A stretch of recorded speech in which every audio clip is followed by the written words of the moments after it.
Kausapin mo ako diyan be, kakantahan kita. Gusto mo ba yung para kang hinihele? Wait mo lang, kakantahan kita. Alam mo Gibong, feeling ko kasi magkaboses kami ni Ate Kat, eh. Oo. Hindi mo ba natutunugan? Hindi mo ba pansin? Low level lang po ako, 'di puwede sa live mo. Wala akong pake kung anong level 'yan, kausapin niyo ko. Oo, guys. Welcome, guys. Shoutout everyone sa mga low level, high level, ID number, newcomers ng Bigo Live Philippines. Kausapin niyo ako. Sige na.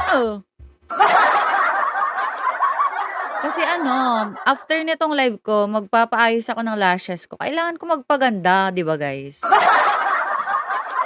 Para hindi tayo pinapagpalit, gano'n. 'Di ba, guys? Jay, hello, ID number. Para hindi kayo nawiwili sa ibang tao. Kaso ang problema ko yung dentist ko, putang ina.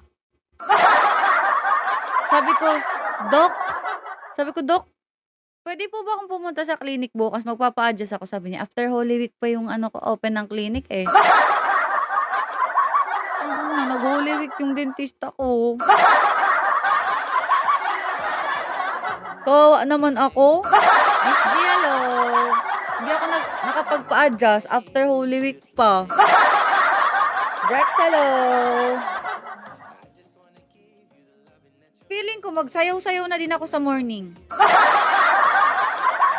Ang daming tao sa ganong live, guys. Bakit kaya, no? Kawawa naman kami ditong tanga lang.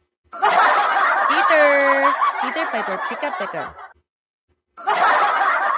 Peter Piper. Kanina may sumasayaw, ang aga-aga, naka-boxer. Naka-boxer short siya, Gibong. Naka-bench, sexy siya. Ang daming tao dun kanina, nakinood nga ako, eh. Ina mo, Gibong, talo na naman yan, oh. Babalik ka pag panalo. Ina, nasa-swipe ka pa dyan. Hinanap mo siguro yung sinasabi kong sumasayaw. Grabe ka naman. Excited na akong Hi, Thomas! Excited na akong mag-swimming. Excited na akong mag-swimsuit. 'Di ba, guys? Ibong ano, kamusta yung bill mo sa ospital? Okey naman na? Hindi ka ba nagkaroon ng discount? Ang mahal nung binayaran mo, eh, wala bang bawas yun? Anong mga tao 'to, nahinga pa ba kayo? Buhay